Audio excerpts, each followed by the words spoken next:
1991, and we're just talking about some old pictures here. And okay, now this first one here is of your grandfather. Okay, that's Booby's father. That's Booby's father, yes. What do you remember about him? I don't remember anything. I never knew him. No, all I remember is what Booby had told me. Okay. He was in America twice. Okay. And before he came home the second time, he had asked his wife to come to America. And his mother-in-law did not want his wife to come with the children. So she cursed them, saying that they should fall into the ocean. And at that time, you know, they believed it. They believed it, and they didn't. So he came home. He came home, and there was a short, let's see, what would I call it? Kind of a little bridge. A little bridge, yes, that was leading to the cemetery. See, Okay. And when he came home, he had some money, and of course he was very philanthropic. And when he saw that bridge, he said, well, whoever will take someone over on this little bridge, they might fall and die. So he gave enough money to have that all taken care of. And I don't know how long it was, but anyway, he was the first one to be carried over that bridge. He died. I think he died of a sunstroke. That I'm not sure of. Oh, I thought you were sure of that. That's what I thought Bubby had said, that he died of a sunstroke. But Okay, we're continuing to record here. And so we think maybe this picture was taken between 1870 1880, because we're not sure. That's true. And so that's good practice. Do you remember his name? Nuchem. Okay. Yeah, Nathan. Nathan. Oh, was your brother named after him? My brother is named after him. Nuchem. Okay. Now, these two, this is speaking of your brother, and that's your brother and you, and your grandparents, your father's Father's parents, yes. Okay. Now, her name is Bessie. Well, that wouldn't be Booby's. Okay, go ahead. That is Bessie, and that's Yankel, or they have Jack. Reuben. Was Betty named after this one? Yes. Oh. Betty was named after her, and I think that there is another Reuben Betty who's named after her. Irving's daughter, I believe, is named after Booby. Okay. Yeah. Now, you called her Booby, too? I always called her Booby. Yeah. Okay. Now, tell me what you know about your grandpa with the beard here. Well, the grandpa with the beard was very, very orthodox. He used to go to temple, or shul rather, synagogue, 3 times a day. But 3 times a day? Oh, yes. Morning, noon, and evening service. How did he earn a living? He didn't. He didn't have to earn a living. Yeah, he didn't have to earn a living. The only time he worked was on Passover, before he worked for Monashevis to see that things are done right. That's only before Passover. Well, he did do something else. He used to roll cigarettes for someone. That at that time they rolled all the cigarettes. But with all of his religion, we could do as we pleased. He never interfered. Like what? Well, like on Saturdays? Like on Saturdays. He was supposed to, I mean, he was strict and followed everything, the lights and everything? He was very strict and all that, but he did not put that restriction to us. Once Friday evening, I remember he came home from the synagogue, and my Aunt Mary and myself were smokers. And we had smoked in the bathroom. We didn't realize he was going to come home that early. Well, he came... Why were you in the bathroom? Well, we were smoking in the bathroom, not for others. Not that it mattered for others, but because of us. Yeah. And he walked in, and we thought of the smoke, and I know that he knew that we smoked, but he never said anything. I think I would have felt much better if he had scolded me, but he didn't, nothing at all. Okay. And he was a highly educated man in Hebrew. Well, when he met my grandmother, her father chose him from the yeshiva. He went to the yeshiva to choose someone for his daughter, who was 16 years old at that time, and I don't know if he was 18 or 17, and he chose the best scholar. And the best scholar just said okay? The best scholar had no voice, neither did she have a voice. When my great-grandfather came home and told his daughter, Bessie, that she was engaged, she said, "You marry him." But she married him. How old was she when she married him? I think that they waited a couple of years. I'm not quite sure, but from what I was told, they waited a couple of years before they were married. But I'm not quite sure about that. Okay, did he give her a dowry? I mean, the man does not give the dowry, but the woman does. I mean, the woman. Apparently he did, but that I never heard of, so I don't know. What I want to know is, he never worked, he just prayed, and how did they earn a living? Well, the children, their sons and daughters were living home, except my father, who was married. Okay, that's Harry and Anna. Harry and Anna, Mary and Beatrice. Well, Mary started to work too. They all worked, and they all lived together, and they all brought their salaries home. And that's how they pooled their expenses. Okay, but when the kids were little, and they had to pay for things. That was in Europe. Yeah. In Europe, they had a market, a grocery store, a little grocery store. All right, well then he did.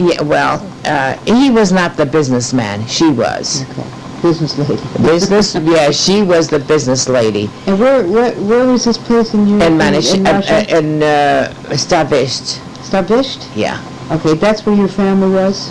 That's when my family was, yes. That's where I was born. That's where Uncle Nathan was born. Okay, and what's the biggest city near there? Is it Odessa? Oh, no, I think it's far from Odessa. Kiev, maybe. Kiev? But is it near the Black Sea? It's in the Ukraine. It's in the Ukraine. I'm not sure of all of that. Yeah. I really don't know. Do you remember anything about it? Nothing. Nothing about that. We're too little to remember anything because of the war and all. Did your mom tell you anything about We never discussed anything like that. The only thing we did discuss is when we were in Romania, and also the time that my father and I were together, and I cried, and he said I saved his life and mine. But otherwise, other things we just never discussed. We were too busy when we came here for my parents to earn a living, and for us to get acclimated and become, that was very important to us. All right. I always retell that story about you and your dad's life. What do you remember about it? I don't remember much, but I do remember that we were a whole group of people in an unfinished building. Mm-hmm. We were upstairs. Was it a house? I don't know if it was I don't think it was a house. At least to me, it seemed so much bigger. Right. So it could have been some sort of a building. Well, you were about 4 years old. I have an idea that I must have been. I don't know. Okay. And as we were looking out the window, there was a brother and a sister, and they saw their parents being shot. Mm-hmm. They started to scream. So everybody ran. My mother took shelter, Nady rather, and ran. My father and I remained. Why, I don't know, but we remained. A soldier came up to check, you see. Mm-hmm. And at that time, I guess I was able to speak Russian. And they had these posts. My father lied down on the post, and I lied down on him, so we wouldn't be seen, but the soldiers saw us. This is what my father told me. And, you're little, you're cute, your hair is long, blonde, whatever. And I guess this soldier had some humanity in him. And I was crying, and, and all that. And he said, if you keep quiet, go downstairs and I'll tell him that you're not here. But please, don't cry. Don't make any noise. And this is what happened. After that, that scene is very unclear to me, except this is what I was told. I assumed that you guys left for America the next day. But Bobby told me that it wasn't so. You told me it wasn't so. Because Bobby kept saying that your father said things would get better, and so she didn't want to leave. He didn't want to leave? You mean from Russia? Yeah, from Russia. Well, that may be so. That may be so that things would get better and he didn't want to leave. That may be so. But this did not happen in Russia. I thought it did. I'm not quite sure now where it happened. You must remember that we started a run. I don't know if I was 2 years old or 3 years old when we started a run, because Uncle Nathan was always being carried, either by my mother or my father, and I slept along, see? And remember that? That I remember. And then, my father would carry me, and because no matter where we were, if we were separated, Bubby had Uncle Nathan, because he was little. Well, yeah, okay, he's a couple years younger. Well, yes, and he was a little, And he was little to carry. Yeah, right. And so she hid with him. You told me she hid with a garbage can or something like that? She hid with them. You see, in this building, they had the cement and garbage and all that. Well, when they ran and it was getting dark, so she got into a hole with him, you see, and we were the two of us left alone. Then we didn't know exactly where they were, but then I don't know how we got together, because we were together. Also, there was a cousin, Bubby's cousin and her husband and 2 boys who went with us all the time. Oh, I didn't know that. Yeah. And that's about what I remember from that instance. Whatever happened to that cousin? They came to Philadelphia. I don't know if they came before us or at the same time. And they remained in Philadelphia. And one of the boys died, I don't know, he was a young man when he died. And the other one married and had a wife and children and all, but I never knew them because I'd never gone back to Philadelphia. The cousin I knew because she came here to visit us. When we were living in Huntington Park, she came to visit us. Bubby said once that she had left you with the family when she was running, and that when she came back to get you, you didn't remember her. It's possible. Well, I don't know. You see, I don't remember that. It's very possible that this is what happened. Do you remember when you stopped, you remember anything about the escaping? Well, I don't remember anything about the escaping, but I do remember some things. So we're probably talking about 1922 when you got here. I got here in 1923. Okay. Yeah. Well, first of all, we were 2.5 years in Romania. Okay. Do you remember anything about that? Yes. All right. Yes. But I have something else that I remember prior to that. Well, this cousin and her husband and their children, and we were in some little room. Now, why we were there, I have no idea. It all is because we were running. Right. And the cousin had on a white blouse. I don't know if Bubby had a white blouse or not, but that's all they had. And it was, the moon was out, and when we were running, we were careful. So we were hoping we wouldn't be seen, especially with the white blouse. Anyway, we were in this house, and we were sleeping on bunks or on the floor. It's all very unclear. The only thing that's clear to me is that we heard the soldiers coming, and my father jumped out of the, down whatever it was, I don't know if it was the second floor or first floor. He jumped out of the window. My mother threw him Sheldon. Nathan, rather. And my mother threw him Nathan, and then she threw me, and then she jumped out. And the others also did the same. And we also ran. I don't know where we went to at that time. Was that the time that Uncle Nathan hurt his head? It's possible. And he hasn't been right since? I won't say that. No, you don't say that. I know, but that could be, I don't remember that. I thought it was the same. I thought he was thrown the same time that you had encountered the soldier. No, that wasn't time. No, that's when they ran out. Okay. No, he wasn't thrown then. What This was, yeah. All right. Then what happened? You don't remember going on a boat to go to hiding in a boat to go down the river to leave Russia? Well, that was... Did I make that one up? I don't think that was yes. Yes, I do remember. We were sitting in a very narrow boat. Lucky thing I remember this from. Well, no, you see, there was another instance too and everybody had to be quiet, and the children were told, to be very, very quiet. And we went there, then we got into it. Now it looks to me like it was a garage of some sort. All it had was hay on the ground. And we got over there, and we weren't supposed to be paying anymore, but they insisted, and you gave them whatever you had. Then there was another time, I think it was from England to France. We were in another boat too, very, very narrow boat. Must be from France to England. And then we were in Berlin.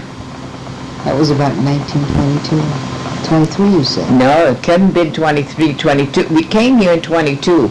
We were in Romania for 2.5 years. Okay. So this I remember. There was a picture taken, my aunt and the whole, they had a picture taken. I was on it too, but I never did see it, so I don't know. And at that time, the reason we were in Berlin is because we were supposed to take a train, and the train, they had a strike. And the leader of the strike was Hitler. And at that time, they were talking that it was just a rebel. Yeah. And he was just a rebel, but the rebel became Hitler.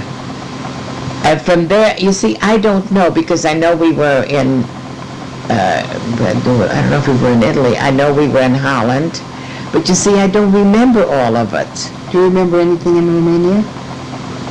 In Romania, I remember when we came, we slept on benches for, I don't know, it was a couple of months or so. And my mother had a shawl, and it was stolen. And they said that she stole the shawl. It was her shawl. In order to keep us there, my mother scrubbed the floors and the benches and all.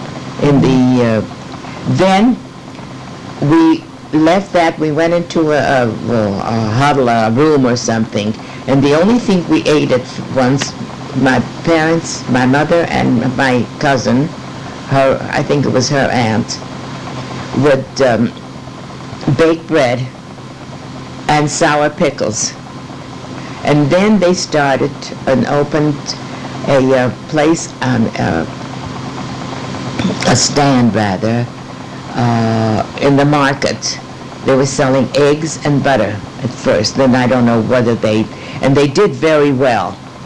And then the American soldiers who were there, there were doctors and all, and they naturally examined us and all. And then they said, this was for me, not for Nady, but me, that I had trichinosis? No, my eyes. Eyes, yeah, I forgot what it was called, but you meant, yeah. Yeah. And so they scraped it. Ugh. And, there was nothing given for pain, whether there wasn't any painkillers at the time or whatever. And I remember when I had that done, my mother and I ran, in the corridor back and forth because the pain was so excruciating. This I remember. Other things there, I can't remember very well, except that we were eating, fairly well, and the parents saved some money at that time. You remember meeting Daddy's family then? No. Or seeing... Well, their family was also, I think they were selling salami and things. I don't know exactly what. Well, Daddy remembered because my father remembered because, used to see all these people. He was a little kid. Yeah. So I didn't, I don't know if I may not even have been 7 years old because we were there for 2.5 years.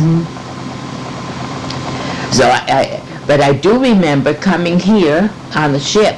Yeah, what do you remember about that?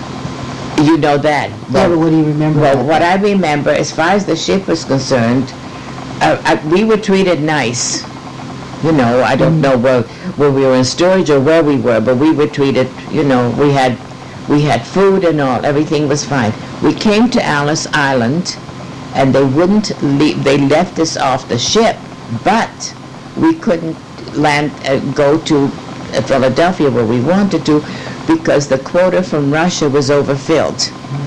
And this was the ship's fault. Nevertheless, it was hardship for my parents, how they took it.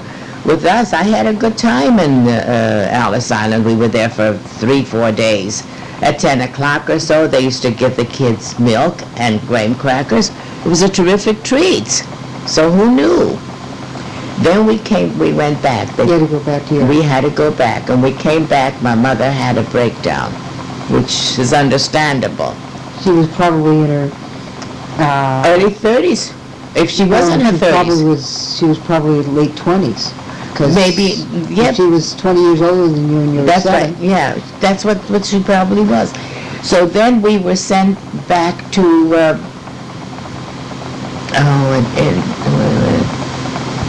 Southampton. Mm-hmm. We were there for 6 months. And you had some relatives there. Yeah, well, not in Southampton. We had relatives in London. And those relatives were my grandparents' brother and his family, which the Rubens know very well. Uh-huh. That is my, my Uncle Harry and my Uncle Louis. He knew of them because they spoke of him. My father went to see his uncle in London. We didn't go because we couldn't afford it. And during the time that we were there for 6 months, we ate milk. I think we used to have milk, and apples and bread. Apples were cheap. My grandparents used to send us about $3 a week or so. Mm-hmm. So this is, with what we had in this. And I thought I'd never eat another apple. To this day, I like apples. So that was great. And as far as that's concerned, I don't remember any hardship. Remember you had there was a banana? You first given a banana on the ship? Then when we came back, when we were on the back, the ship, we had it seemed like we had better quarters. And of course, the food and all that was good because they did. The ships do give you food, whether it was a good food or not. It was full. But I used to go up to first class, you see. I used to ask Uncle Nathan to go with me. No, he wouldn't, but I went. Mm-hmm. I didn't care. Usually I went up there, I must have looked like a little, whatever, and with poor clothes and all. They felt sorry for me. They gave me ice cream, they gave me candy. I never saw a piano in my life, and there was a piano there. Everything was so beautiful, and it was. And then they gave me a banana. I think it was up there, I'm not sure. I was going to eat with the whole thing. Who knew? Mm-hmm. I never saw a banana before. I did see an orange because we used to get oranges. On the ship. So they showed me how to do that. That was about it. And then when we came that time to the United States, we were passed through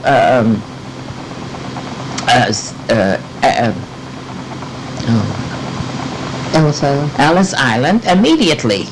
The same day. There was no problem. And then, when they looked through our passports and all, they asked us our names. Well, first of all, my grandparents had already cut their name to Reuben instead of Rabinovich. They came 6 months earlier than us. Right. That is my grandparents, Louis and Mary. The others came a couple of years before. Oh.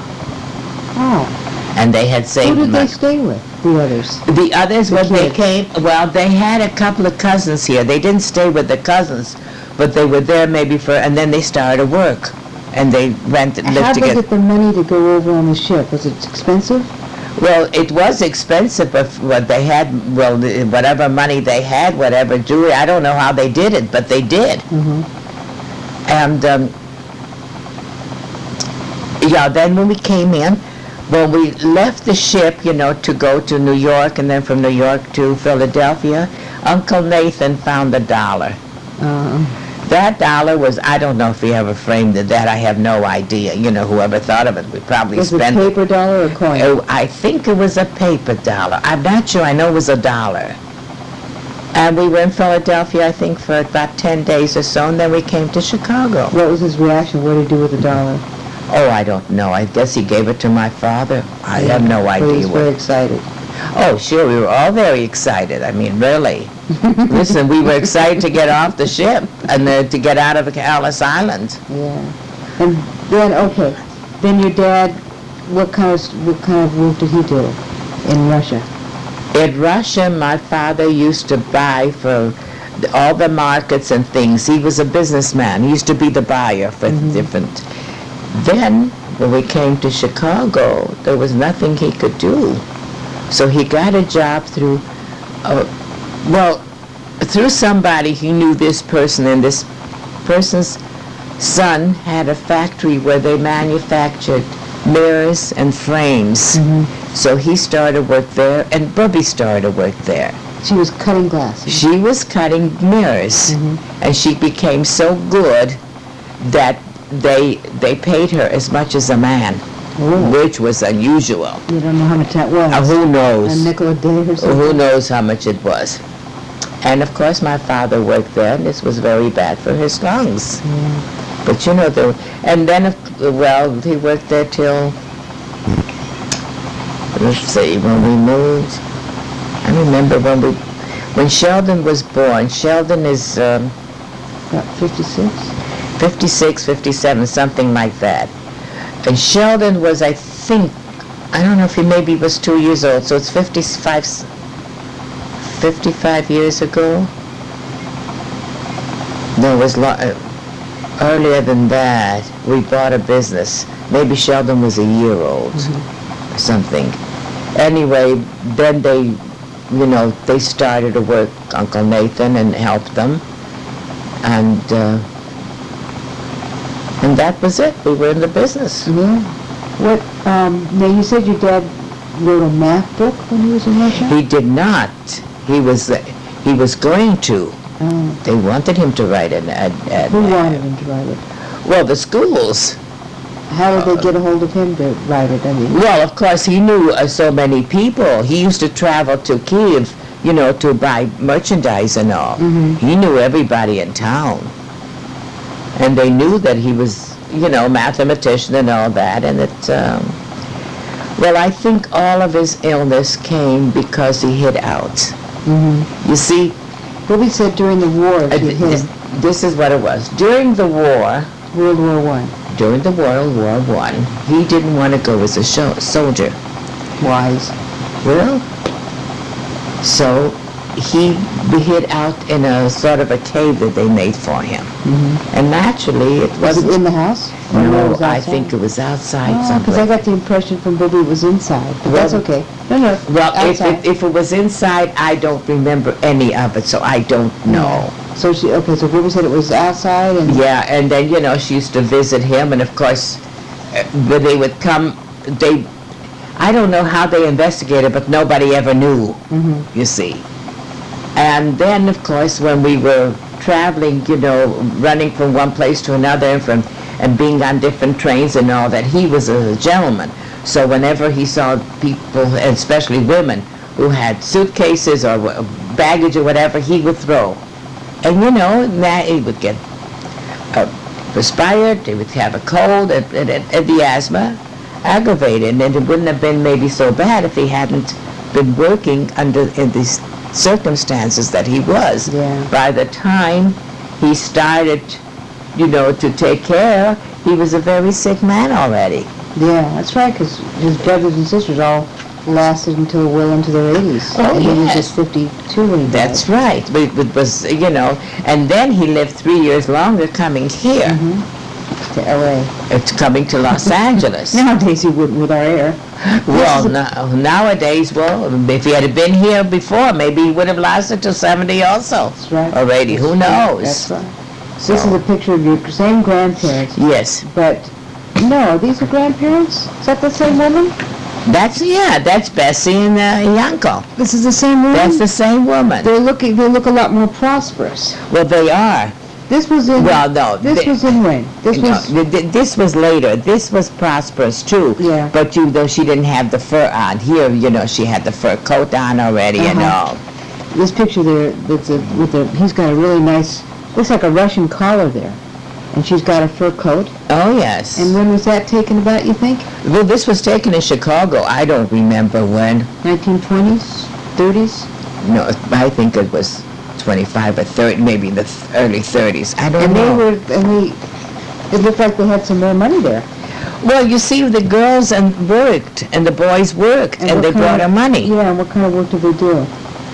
Well, I don't know exactly. I think Harry worked in a department store, and I don't know what else.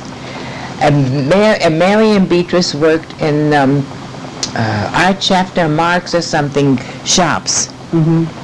Anna, two worked. And then when Anna got married with her husband, they moved in together with the family. Well, that's the way it was, you see. She had Walter, and they still lived with the family. I remember at that time, well, I was much younger, of course, saying to my mother, never would I move in with you when I get married. If I have to live in one room, I'm living alone with my husband. Never. Well, that's good. Now, this is a picture of Bobby when we think she's about 14. I think so. So it must have been taken in Russia. Oh, yes, definitely. Okay. Now, you remember a story about the husband the man she was supposed to marry. Oh, yes. What's that story? That story is my grandmother married a man with 5 sons. She had 3 daughters. The 2 of them had a son together. So we got 9 kids so far. Yeah, but I don't know if it was the oldest son or one of the sons was very much in love with my mother. And my mother cared for him too.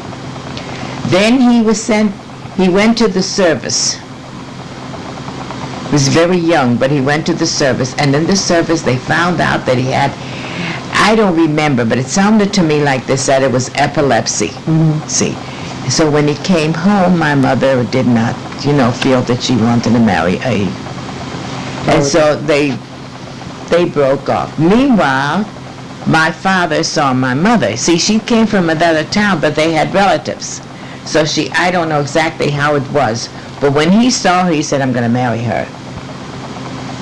And, well, they met and they became engaged, and this man said that he was going to kill him. He was going to kill my father. Yeah, because he loved my mother so. But his father said, you're not killing anybody. And it was his father, who was my step-grandfather, who went with us. I never saw his children. I don't remember him. I never saw one of his. He also had a daughter. I'm sorry. He had 4 or 5 sons and a daughter. The daughter married a Christian. And when she got married, in the little town, they went all through the town, she became a Christian. And the father said he was sitting Shiva, that she died. This was my step-grandfather. And my mother went to see her. And once she went in to see her, she talked to her. The next time she went in to see her, she didn't want to talk with my mother at all. She had nothing to do with them. That was that. And he traveled with us, and my mother's, the older sister was married already, but I don't remember whether they were with us much. The younger sister also was married, a newlywed at that time. So we traveled together as much as we could. I remember there was a fire someplace. I don't exactly remember how that was. And everybody came out all right, but I'm not sure of what the circumstances were.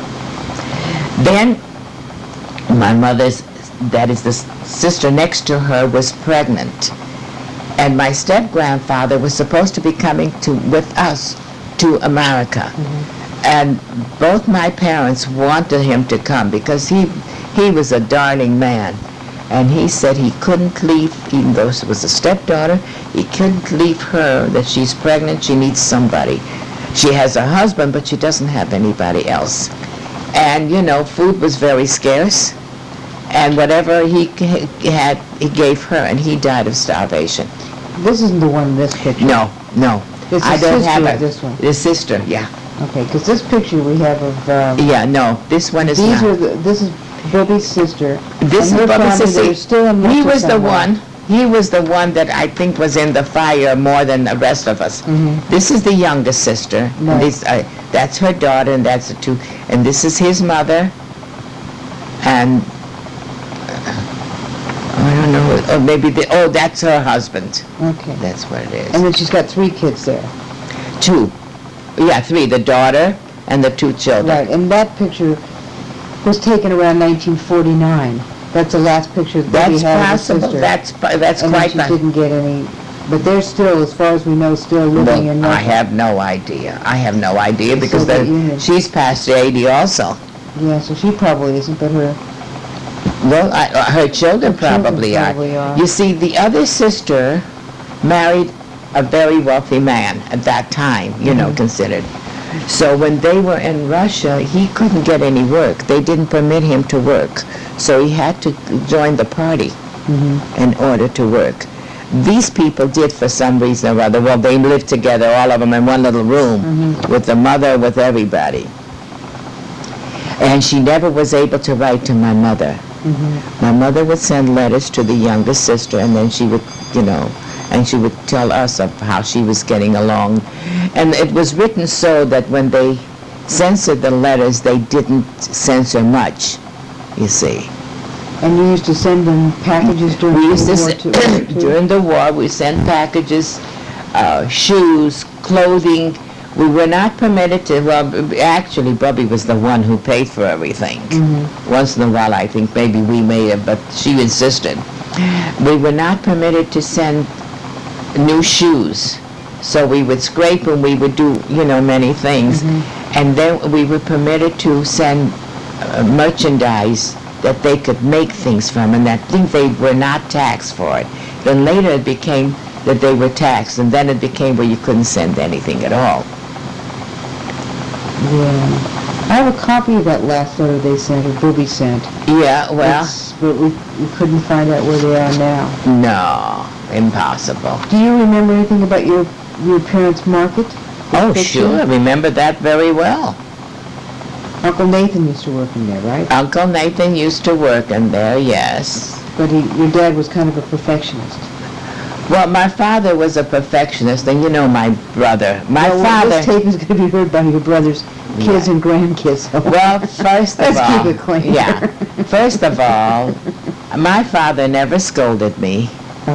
He never said an unkind word to me.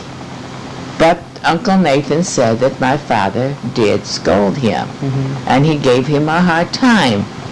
Well, my father was the type of a person that things had to be done now, you see.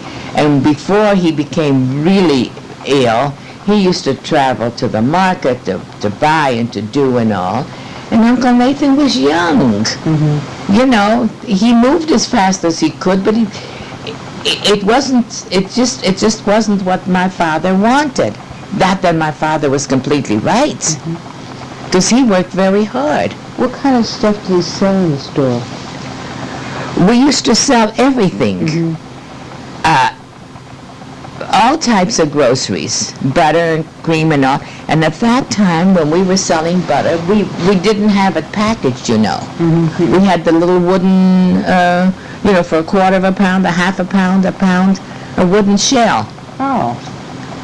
And then we sold salami. We never had it in a, we used to slice it. We sold cream cheese. There doesn't look like any refrigeration around here, just the stuff in the back. Just very little. And we sold cream cheese, and we used to have the cream cheese on a rack, and we had a very slim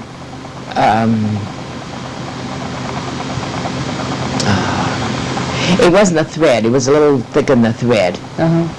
And we would you know, slice the cream cheese with that, you see. And we also sold ice cream. And we sold sherbet. Well, at that time it was called ices, not sherbet. It was ices. For a penny, for 2 cents, for 3 cents, and for a nickel. And in the evening, you know, when my mother went out to sleep, and my father was so very sick, so my brother and I stayed till 10 o'clock, 10:30, you know, because the market wasn't very big, and whatever we could sell, we were there, because the larger markets got the people to buy the bigger amounts, whether it was bread or so. When the kids would come in, you know, 7 o'clock, 8 o'clock, for ice cream, they loved to have us there, because, you know, we gave them a good, healthy scoop. You know how it is. Now, what is this, these 2 chairs here? People sit up on the counter? Yeah, sometimes there were stools where women would come in, shop, and she'd sit down and all. The market doesn't look too big. How big do you think? Well, the market, I don't think it was much bigger than if you take the kitchen and the kitchen and the bathroom here. Let's say this room, this den. Yeah, probably. That's giving it a good size, yeah. So it's about the size of it's about maybe a third of the size of a classroom. I imagine it is. It was very small. Yeah, because it looks like. Yeah, Okay. and then I remember we had, it isn't here, but we had a big container, glass container of, candy, for a penny a piece or 2 cents or maybe for, I don't know, maybe 2 for a penny, whatever it was.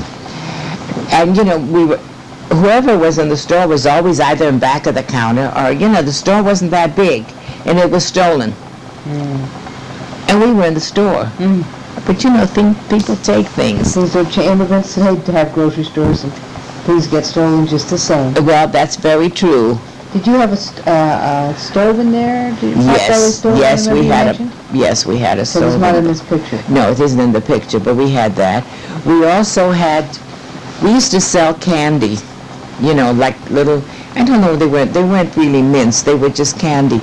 And if they had a special, whatever it was, a special color, you would get a gift, a larger piece of candy for it. And we would try to see if we would get the candy, which we could have gotten, it didn't matter. And that's, we had customers who came in for just small things, but whatever it was, we made a livelihood. First of all, my father didn't believe in checks. I don't know if he ever wrote a check. He paid cash for everything. This was the European way, you see. And we weren't in business long enough. Well, we were in business, maybe 6 or 7 years or whatever. But, let's see. If Daddy was alive, I'd be married 50, probably 7 years. And they saved quite a bit. And then when my father and I left to go to Arizona, we never could go back because of his illness. And he had a couple of breakdowns, and when we were in Phoenix, and then Lady. What kind of breakdowns? I mean, just with his relapses with his illness. And then my mother and Lady, and of course Sheldon was, I think Sheldon was 8 years old at the time. So we must have had the business about 7 years. And they, had to sell everything. And when you have to sell things, you give them away. And they had a very rough winter. See, we were in the winter where it was beautiful, in Arizona. They had a very rough winter, and it was very rough for them anyway. But they sold everything, packed whatever they could and all that. So, and then they drove here. Uncle Nathan had his car. And he drove. And they took Route 66. And with the mountains. Southern route. Yeah. With the mountains and all that. And of course they had to stay overnight. They would have one bed, one room, of course. They couldn't afford 2 rooms. And he said that he used to go up to on the mountains, and he thought didn't know he was going to make it. You're not used to traveling like that, and it is scary. And that's... So he did. I didn't realize that he drove all the way across country. Oh, yes. All the way to Los Angeles or to Phoenix? Or? All the way to Los Angeles. He didn't come to Phoenix. Okay. We came here a month before they came. Okay. All the way to Los Angeles. And he had that car. That must have been about 1940? He came, yes, they came we came in March of 1940, and they came in April of 1940. Yeah. Do you remember when you first started school, how hard it was? Uncle Nathan mentions that. Yes. When we first started school, Uncle Nathan mentioned that? Yeah, he said that he just was dying to learn English because he couldn't stand it. Yes. Well, first of all, the kids laughed at us. Yeah. We were made fun of all the time. And when we came home and made fun of it all, my father said, you'll learn. There'll be a time where you could make fun of them. And it was very hard. And also when the teacher started to explain and to tell us, like even with math, with arithmetic at that time, wasn't math, of course, yet there was arithmetic and all. When she made for a division, I thought it was a 1. But then I'd come home and tell my father, I don't know, and then my father would explain to me, you see, what that was. We were both good students. Of course, we started later, and then... Uncle Nathan was a good student? Yes, he was. Good. Yeah. And we had problems. You see, the school we went to was across the street of Aunt Sarah and Uncle Joe's. They lived in one of the apartments. And so we used to bring our lunch, leave it by them, go to school, and come back and eat the lunch here. I think once a week we ate lunch in the cafeteria, and I think it was a nickel for lunch. That was a big treat. The nickel was quite a bit that time. And gradually, we started to speak. And were there a lot of immigrant kids? There were, but you see, it wasn't always in one area. You see, as far as I was concerned, I never traveled with any immigrants. You see, one girlfriend that I had towards the end, her mother was an immigrant, and her father, but we both spoke English well. Yeah. How long did it take you to learn English, do you think? I don't remember. All I remember that I never went with anyone who was an immigrant, and nobody ever knew that I was an immigrant. Not that I hid it, but occasionally when we talk and I say, sure, I come from Russia, they'd say, you did? They didn't believe it. So I guess, I think the reason we learned faster was because we were so anxious to. You see, it wasn't the idea of, they're going to speak Yiddish to us. Nobody's going to speak Yiddish to you. You learn, and you want to learn. So you read and you talk and you make mistakes and you're made fun of, but then you come home and you cry, but then you still learn. Did you find any